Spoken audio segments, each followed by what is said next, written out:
इसरो को पसंद करने वाले लोगों के लिए आज का दिन थोड़ा सा बुरा हो सकता है, क्योंकि आपको पता होगा इसरो ने आज सुबह यानी 12 अगस्त को 5 बजकर कुछ मिनट पर अपना EOS-3 सैटेलाइट लॉन्च किया था।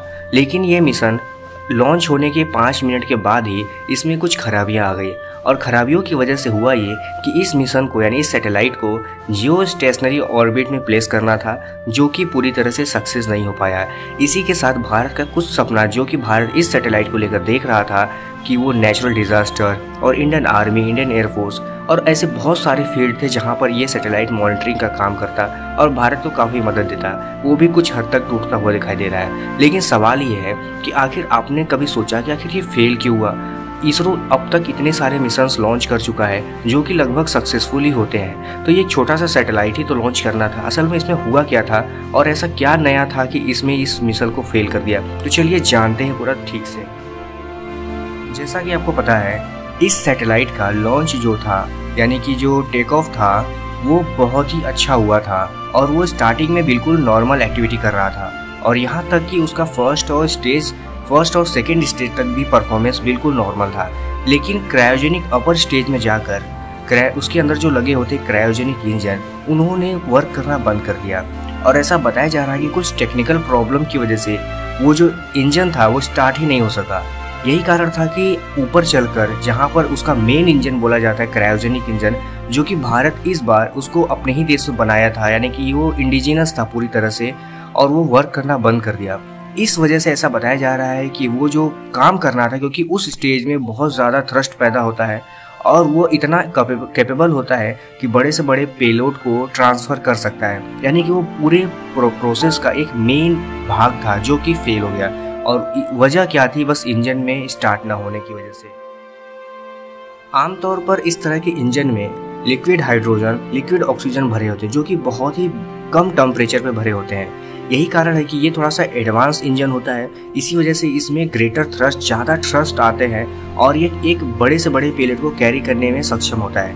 लेकिन जितना ये सक्षम होता है ये इंजन, उतना ही कॉम्प्लेक्स भी होता है। अगर बात करें एक नॉर्मल यानी कन्वेंशनल लिक्विड और सॉलिड प्रोपेलेंट की तुलना में, तो ये काफ़ी कॉम्प्लेक्स होता है और जटिल इसकी प्रक्रिया होती है, और इसको मेंटेन करना माइनस टेम्परेचर पर वो भी एक जटिल प्रोसेस होता है। यही कारण है कि इस सैटेलाइट का जो रॉकेट था उसका इंजन ठीक से वर्क नहीं कर पाया, क्योंकि एक तो इंडिजिनस था, और इससे पहले भी इसरो के कई सारे GSLV के रॉकेट ऐसे ही फेल हुए हैं। अब एक डेटा के हिसाब से आपको बता दें तो ऐसा बताया जा रहा है कि इसरो ने GSLV का यूज़ करते हुए लगभग 14 मिशंस लॉन्च किए हैं, जिसमें से 4 इसी तरह की गड़बड़ियों की वजह से फेल हुए हैं। और आने वाले समय में इसरो प्लान भी कर रहा है कि और सारे मिशंस इसी रॉकेट के थ्रू लॉन्च किए जाएंगे, जो कि अब लगता है कि इस फेलियर के बाद उन पर काफ़ी असर पड़ेगा।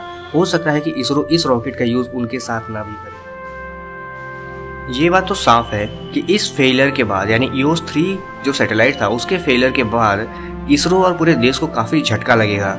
और जैसा कि आपको पता होगा, कोरोना वायरस के पेंडेमिक के बाद काफ़ी लंबे समय से ये प्रोग्राम डिले हो रहा था, और उसके बाद जब ये स्टार्ट भी हुआ तो शुरू में ही इतना बड़ा फेलियर देखने को मिला है। इससे पूरा देश और इसरो सच में बहुत हताश होंगे, और आने वाले इसके जितने भी लॉन्चेस होंगे उस पर इसका बहुत असर पड़ेगा, क्योंकि ये सैटेलाइट भारत के लिए बहुत इंपॉर्टेंट था। जैसे कि आपको बताया कि फ्लड यानी बाढ़ की स्थिति में, नेचुरल आपदाओं की स्थिति में, और देश की जो फसल है उन पर मॉनिटरिंग करने के लिए, और वेजिटेशन और हमारे जंगलों के ऊपर अच्छी खासी मॉनिटरिंग इससे की जानी थी। आर्मी का तो अलग ही मैटर था, उसके लिए तो ये बहुत इंपॉर्टेंट था, क्योंकि ये रियल टाइम इमेज भारत को प्रोवाइड करता, और इसकी जो पोजीशनिंग थी वो इस तरह की थी कि आप 24 घंटा किसी एक पोजीशन पे नज़र रख सकते, चाहे वो किसी बॉर्डर के एरिया हो या किसी हमारे देश के अंदर ही किसी छोटे मोटे एरिया पे हो। तो ये अपने आप में बहुत यूनिक भी था, और आई इन द स्काई होने वाला था भारत के लिए, यानी कि भारत की एक तीसरी आंख होने वाली थी अंतरिक्ष में। लेकिन अनफॉर्चुनेटली ये नहीं हो सका।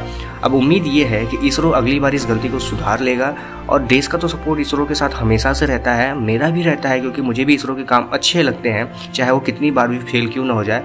तो देखना ये होगा कि आखिर इसरो इस गलती को सुधार कर इस सैटेलाइट को दोबारा कब लॉन्च करता है। दोस्तों, आपको क्या लगता है कि आपको इस बारे में आपका क्या विचार है, मुझे ज़रूर बताइएगा। फिलहाल इस वीडियो में इतना ही। चैनल पर पहली बार, चैनल को सब्सक्राइब कर लीजिएगा और शेयर भी कर दीजिएगा, क्योंकि हम ऐसे ही वीडियोस रोज लाते रहते हैं। चलिए कल मिलते हैं किसी और वीडियो में किसी और टॉपिक के साथ। तब तक के लिए धन्यवाद।